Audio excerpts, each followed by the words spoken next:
용용이의 경제학 교실. 안녕하세요. 용용입니다.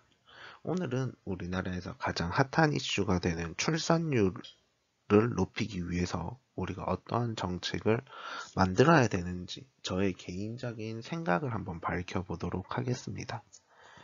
우선 이게 출산율이라는 표현 자체가 다소 요즘은 조금 문제가 될 수 있다고도 하더라고요. 그래서 뭐 출산이라는 표현 대신 출생이라는 표현을 쓴다라고 이야기를 하던데, 이거 제가 조금 검색해 보니까 이제 뭐 학술적으로는 어쨌든 출산과 출생을 같이 표현하는 것은 다소 무리가 있다. 이게 의미의 차이가 조금 있기 때문에 조심해야 된다라는 이야기도 봤고요. 또 한편에서는 이제 출산이라는 표현 자체가 이제 성차별적인 문제를 발생할 수 있는 용어다라고 해서 이 사용을 자제해야 된다라는 표현도 봤습니다. 하지만 어쨌든 우리가 흔히 쓰는 표현이 이제 출산율이기도 하고요. 또 이제 정부에서 사용하는 용어도 출산이라는 표현을 좀 더 많이 쓰고 있고, 우리가 출생률이라는 표현보다는 출산율이라는 표현이 좀 더 익숙하기 때문에 출산율이라고 표현을 했고요. 제가 이제 우리나라에서 출산율을 높이기 위해서는 어떤 정책을 펼쳐야 되는지에 대한 개인적인 이제 생각을 예전부터 조금 해봤었어요. 그래서 그런 생각들을 정리해서 저의 아이디어를 한번 제안해 보도록 하겠습니다. 우선 인구가 감소한다는 것 자체가 국가 경제에 미치는 영향이 매우 큽니다. 왜냐하면 우리나라는 이제 대통령 성적표가 GDP라고 할 만큼 GDP에 매우 민감한 국가인데요. 이 GDP의 성장에 있어서 제일 중요한 게 뭐냐면, 뭐 국가에서 돈을 어떻게 많이 버냐 하는 고민을 하는 거잖아요. GDP라는 것 자체가. 그런데 이 GDP에 지대한 영향을 미치는 게 바로 인구입니다. 인구 중에서도 노동을 하고 있는 인구가 매우 중요하게 되거든요. 그래서 우리가 뭐 GDP를 계산하는 과정에서 뭐 어떻고 저쩌고 이야기를 많이 했었는데, 어쨌든 GDP라는 걸 계산할 때는 인구라는 요소가 매우 중요하게 만들어지고요. 또 GDP라는 개념 자체가 국내 총 생산이잖아요. 그래서 우리나라 내에서 얼만큼 많이 만들어졌냐인데, 이 만들어졌는 양이 증가하기 위해서는 인구가 많아야 되거든요. 많은 사람들이 투입돼서 많이 만들어내야 GDP가 상승하게 됩니다.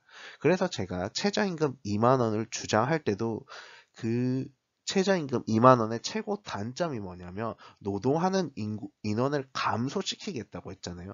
그 노동하는 인원이 감소하게 되면 우리나라 GDP가 감소하게 되는 효과가 있을 거거든요. 그래서 그게 가장 큰 문제가 된다라고 했었는데, 마찬가지로 이 출산율도 정부가 고민하는 이유는 사실 뭐 국가의 소멸에 대한 먼 미래 이야기를 할 수도 있지만, 당장의 GDP가 감소하게 될 영향이 매우 크기 때문입니다. 그래서 저는 이제 뭐 GDP가 그렇게 중요한가, GDP가 뭐 5% 증가한다 해서 우리의 삶이 5% 혹은 우리의 부가 5% 증가하느냐 라는 질문을 해보면 그게 아니기 때문에, 저는 GDP가 그렇게 크게 중요하지 않다라고 늘 이야기를 하고 있지만, 어쨌든 우리가 보는 명목상의 지표에서 GDP가 매우 중요하게 여겨지고 있고, 또 제가 안 중요하다고 해서 사회에서도 안 중요하게 생각하는 건 아니잖아요. 그래서 사회에서 매우 중요하게 생각하고 있기 때문에 이 GDP의 문제에서 인구는 매우 중요한 역할을 하고 있습니다.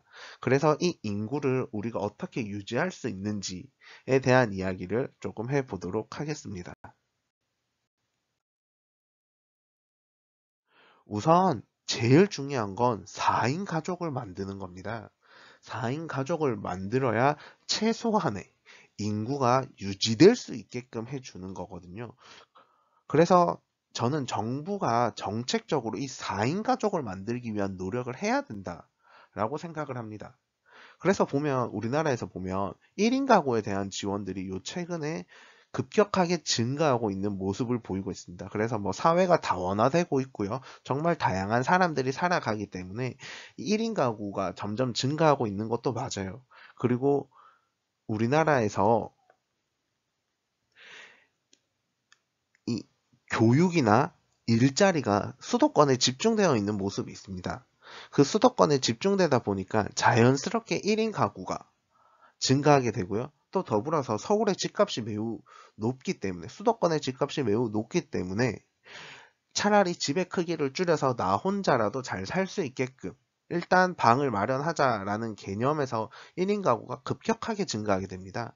이 1인 가구가 증가했다라는 사실은 뭐 이제 청년들이 어쩔 수 없이 선택하는 모습이다라고 이야기를 할 수도 있겠지만, 이게 장차 이 사람들이 결혼을 하고 자녀를 낳는다는 과정에서 보면 이 1인 가구가 그렇게 매력적인 집단은 아니거든요. 물론 현재 저도 1인 가구로 살아가고는 있습니다. 하지만 이제 결혼을 하고 자녀를 낳을 생각을 하면 이제 이 1인 가구에서 빨리 벗어나야겠다고 생각을 하는데, 사실 이 1인 가구로 살게 되면 삶이 되게 편해져요. 그렇게 되다 보니까 1인 가구로 계속 유지되는 경우가 발생할 확률도 되게 높다라고 저는 개인적으로 생각하거든요. 그래서 이 4인 가구를 만들기 위한 노력을 해야 되고, 정부는 정책적으로 1인 가구를 지원하는 것이 아니라 1인 가구가 4인 가구가 될 수 있게끔 정책적으로 지원을 해야 한다라고 생각하고 있습니다. 그러면 이 1인 가구가 4인 가구가 되기 위해서, 그리고 또 이제 4인 가구로 해서 아무나 4인이 모이는 게 아니라 부부와 그 자녀 둘로 이루어진 4인 가구가 이루어져야 이게 인구가 유지가 될 거잖아요. 그러기 위해서는 첫 번째로 일자리가 매우 중요합니다. 일자리가 어디냐에 따라서 사람들이 사는 곳이 주로 정해지게 되거든요. 우리가 일자리와 사는 곳이 뭐 적당히 떨어져 있어야 된다고 말은 하지만, 완전 멀리 떨어져 있으면 또 이게 생활 자체가 힘들어지는 경우가 있습니다. 그래서 이 일자리를 일단 잘 만들어야 되는데, 이 일자리를 어떻게 만들어야 되냐면, 사람들이 일을 했을 때 충분히 먹고 살 수 있는, 돈을 벌 수 있는 일자리를 만들어 줘야 됩니다. 그래서 저는 지난 시간에도 최저임금 2만 원을 주장하게 했던 거고요. 최저임금 2만 원 정도가 되면 그래도 4인 가족 정도가 먹고 살 수 있는 최소한의 돈은 벌지 않을까라고 생각을 하고 있기 때문에, 그 일자리를 만드는 과정에서 최소한의 그 마지노선인 최저임금이 2만 원이 되어야 된다라고 주장을 했던 거고요. 그 외에 일자리를 만드는 과정에서는 사실 정부가 할 수 있는 역할이 잘 없다라고 개인적으로 생각하고 있습니다. 여기에서 좀 더 추가가 돼야 된다면 아마 노동시간을 제한할 수 있는 정도가 될 거예요. 그래서 저는 가구 인원에 따라서 노동시간의 제한도 어쩌면 필요하지 않을까라고 생각을 하고 있습니다. 저는 정부가 어떤 정책을 펼치는 과정이 매우 폭력적이라는 생각을 조금은 하는데요. 이 노동시간의 제한도 매우 폭력적인 접근이 될 수 있습니다. 다만 뭐 이렇게 가는 거죠. 1인 가구일 때는 뭐 주 30시간만 일해. 노동시간을 30시간으로 제한해서 충분히 돈을 벌 수 없게끔 만들어 버린다면 우리가 이제 2인 가족을 구성하기 위한 노력을 하게 될 거고요. 뭐 4인 가족이 됐을 때 뭐 가정에서 주 몇 시간은 노동할 수 있어 라고 시간을 정해놓고 그 시간을 늘려준다면, 우리가 최소한 가정을 구성하는 이유에서 내가 조금 더 많이 벌 수 있겠구나라는 생각을 할 수 있게끔 만들어주는 것도 어쩌면 방법이지 않을까라는 생각을 하고 있습니다. 하지만 이거는 사실 개인적인 생각에서 이제 매우 폭력적이고 자유를 매우 침해하는 방법이라고도 생각을 하고 있고요. 또 기업의 입장에서 노동자를 선택하는 과정에서 제한이 매우 크기 때문에 매우 위험한 정책이라고도 생각하고 있습니다. 다만 우리가 극단적으로 갔을 땐 이러한 방법까지도 고민해야 되는 것이 아닐까라는 수준으로 생각을 하고 있고요. 마지막으로는 교육이 필요하다고 생각합니다. 우리가 또 가정, 이 가정을 가정을 구성하는 과정에서 우리가 어디 살지라는 거를 정할 때 우리가 일자리를 매우 중요하게 생각하고, 그 다음에는 자녀의 교육 문제에 매우 관심이 많습니다. 그래서 뭐 서울에 뭐 대치동이라든지 혹은 뭐 강남 8학군 이렇게 하면서 그 북쪽에 집값이 비싼 이유가 교육의 영향이잖아요.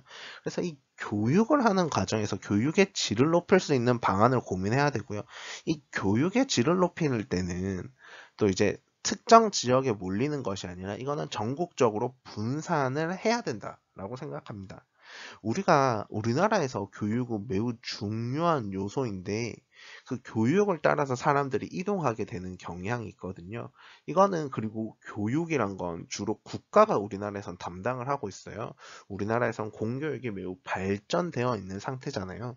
그렇기 때문에 이 교육을 전국적으로 잘 분산해서 전국 어디서든지 양질의 교육을 받을 수 있게끔 만들어 주는 것이 매우 중요하다라고 생각하고 있습니다. 그래서 제가 이제 뭐 4월 총선 특집을 하면서 교육개혁에 대한 이야기를 상당히 많이 했었고, 저도 개인적으로는 교육에도 많은 관심을 가지고 있기 때문에 그런 이야기를 할 수 있었던 거고요. 더불어서 이 공교육 말고도 저는 가정에서도 교육이 매우 중요하다라고 생각을 해요. 그래서 저는 4인 가족 중에 반드시 2명이 일할 필요는 없다라는 생각을 하는 거고요. 4인 가족 중에 한 명이 뭐 주 40시간 일을 하던 뭐 2명이 나눠서 주 20시간씩 혹은 주 뭐 25시간씩 일하든 해서 누군가는 가정에서 가정을 돌보는 역할을 하는 것이 매우 중요하다라고 생각하고 있습니다. 우리가 이제 청소년들을 바라보는 문제에서 청소년들의 대부분의 문제는 저는 사실 가정 내에서 해결해야 된다라고 생각을 하고 있거든요. 이 가정 내에서 해결하지 못하는 범위가 분명 존재할 수 있지만 대부분은 가정과 학교 내에서 해결할 수 있도록 만들어 줘야 된다라고 생각을 하고요. 그 과정에서 집에 누군가가 보호자가 아이들을 돌보는 것이 매우 중요하다라고 개인적으로는 생각하고 있습니다. 질문 있으시면 댓글로 남겨주시고요. 구독과 좋아요는 필수입니다.